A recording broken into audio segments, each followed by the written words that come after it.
Again, a word of welcome today as we have these last several days taken time as a faith community to celebrate All Saints and All Souls. We had a gathering here Friday evening specifically for All Souls, remembering our loved ones, and we obviously continue that today. We also hear within our gospel the call to discipleship and to try to this morning connect remembering our loved ones and also what we are called to in this life. I want to share a reading from Frederick Buechner entitled Wishful Thinking. I'm fond of this reading because I think it gives us an idea of what we are called to in this life and the importance that each of us have in being brought into this world and the part that we have. The reading is, "Here is your life. Here is your life. You might never have been, but you are. Because the party wouldn't have been complete without you. Here is your world. Beautiful and terrible things will happen. Do not be afraid. I am with you. Nothing can separate us. It's for you that I created the universe. I love you. There is only one catch.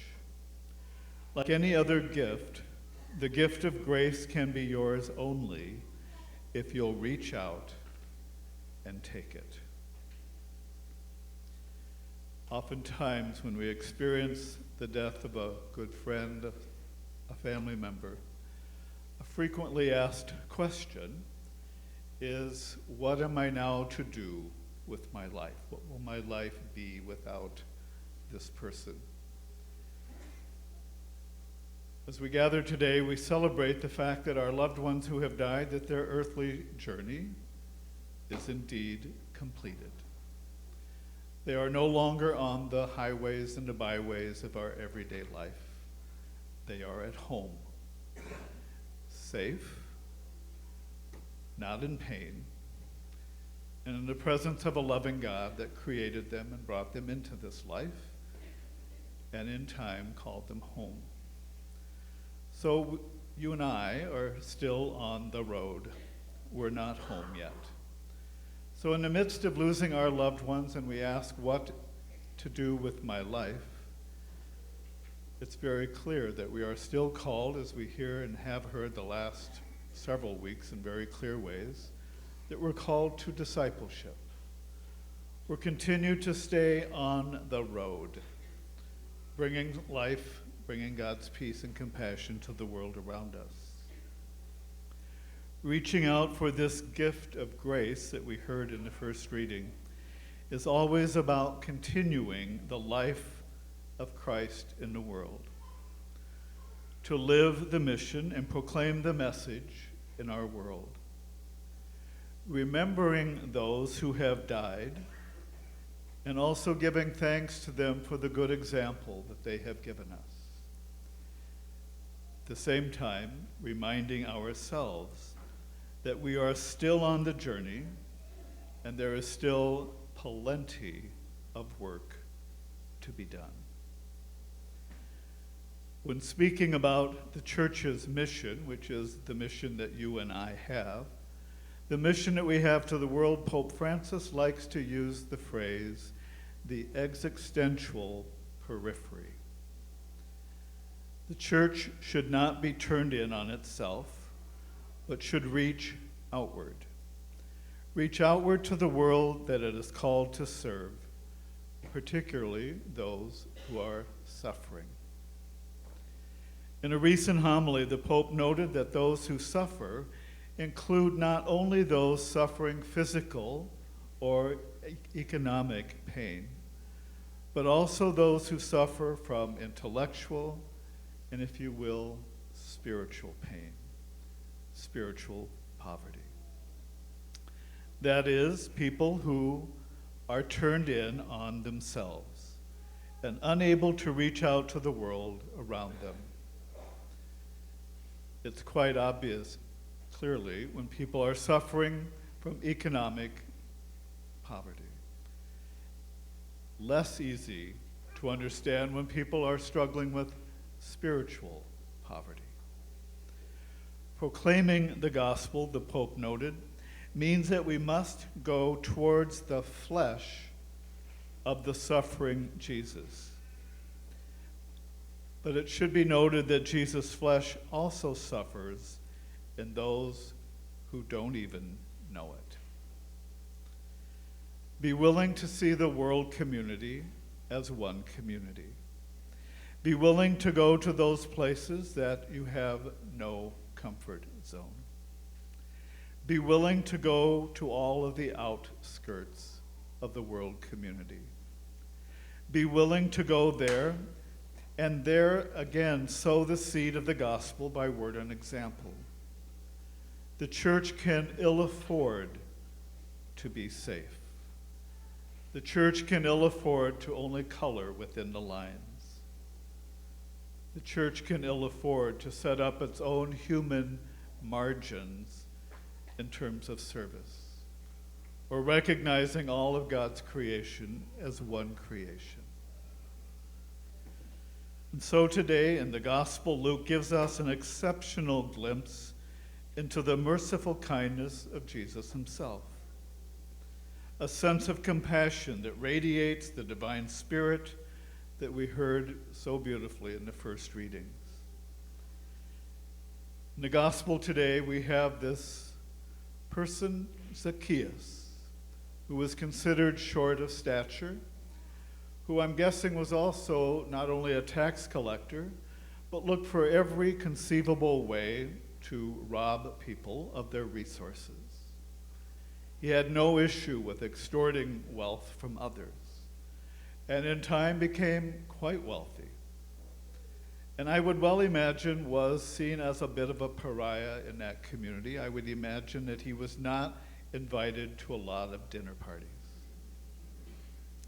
So he hears about this Jesus, and he has within his own mind and heart a reason to know more about this Jesus.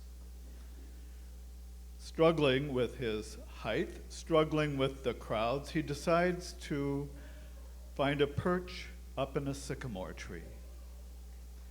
And in fact, quite ingenious, Zacchaeus plots it all out, and that's where he lands. Much to his surprise, as Jesus is passing by, chooses to look up in the tree, calls Zacchaeus out, and says, "Come down from there. I'm planning to go to your house today for dinner." Trust me, if that was me in the tree, I would stay in the tree. I would be ill prepared to have anybody, let alone Jesus Christ, come to my house for dinner tonight. I would have to tidy up. I'd have to go to the grocery store. I'd have all sorts of things I would need to do. But Zacchaeus hears the call and comes out of the sycamore tree. And in a world much like our own, the crowd around begins to grumble.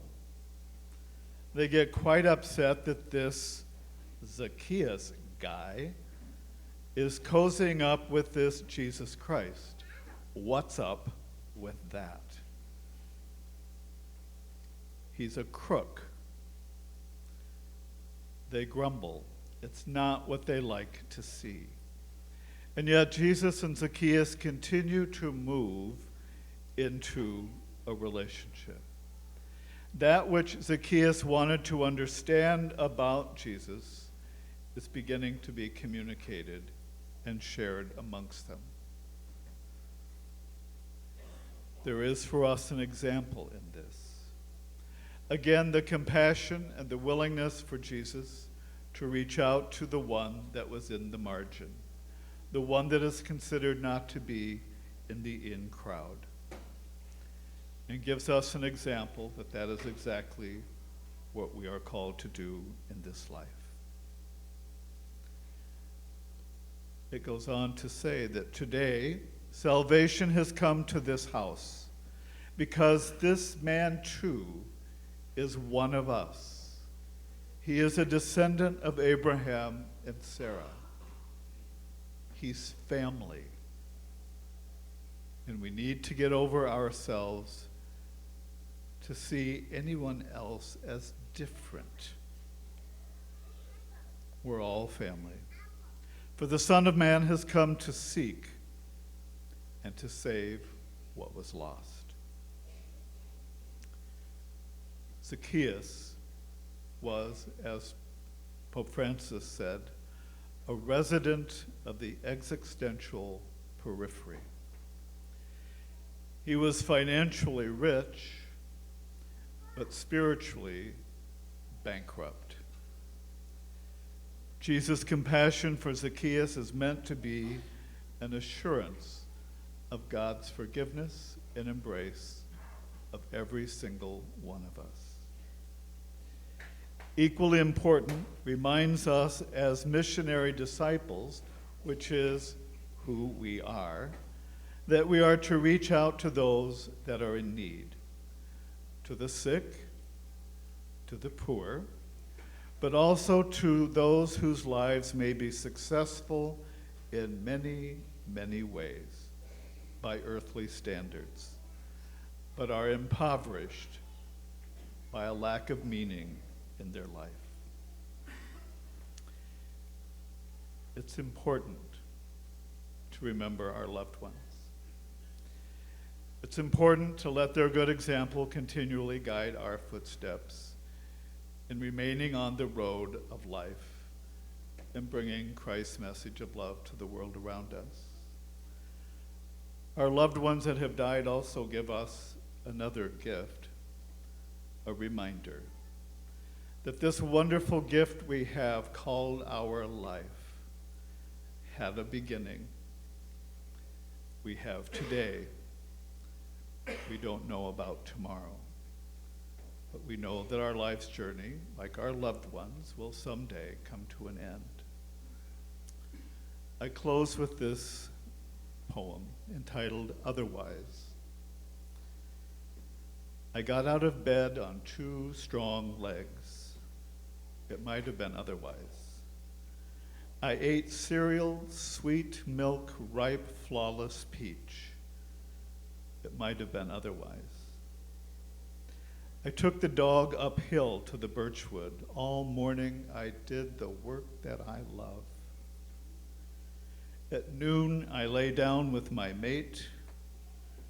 It might have been otherwise. We ate dinner together at a table with silver candlesticks. It might have been otherwise. I slept in a bed in a room with paintings on the walls, and I planned another day, just like today. But one day, I know it will be otherwise. Amen.